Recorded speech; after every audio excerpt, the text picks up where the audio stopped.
The Iraqi security sources say the Daesh terrorists have executed 40 civilians east of the city of Ramadi. Now, the victims include women and children.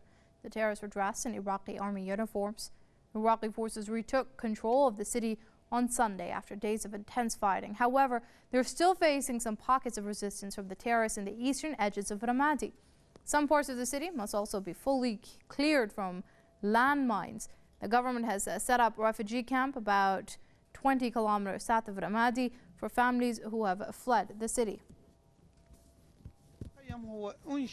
The camp is especially set up for families from Ramadi. Before we started the military operation of retaking Ramadi, we had some preparation, and our Anbar provincial government set up this refugee camp. Since the military operation started, there are 58 refugee families from Ramadi taking refuge in this camp now, about 400 people.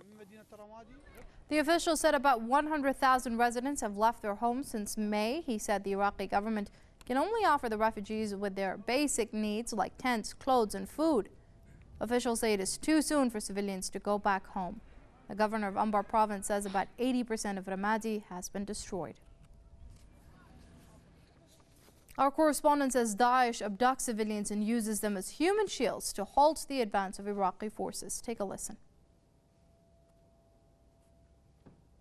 Daesh militants have been abducting and taking hostages to the region of Jazeera al-Khalidiyya, east of the city of Ramadi, to be used as human shields, as a power card against the Iraqi forces to halt any Iraqi Air Force targeting of the Daesh militants or any offensive led by the Iraqi forces against the Daesh militants. Now, this is not new for Daesh militants to do, especially in Anbar province. Several weeks back, we heard that they had abducted some 200 members of the Al-Bunimr clan, and this issue about hostages seems to continue to surface here and there, even since the beginning of the confrontations, or since the beginning of the Daesh-led crisis, when Daesh took in some between 3,000 to 4,000 women and girls from the Izadi minority from the city of Sinjar, the predominantly Izadi district laying in northern Iraq on Iraq's borders with Syria.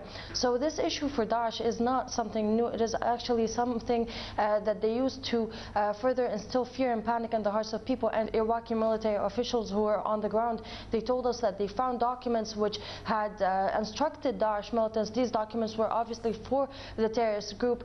They had instructed Daesh militants to dress up as Iraqi military personnel and to commit as much atrocities as they can, so that these atrocities would be attributed or pinpointed on the Iraqi forces.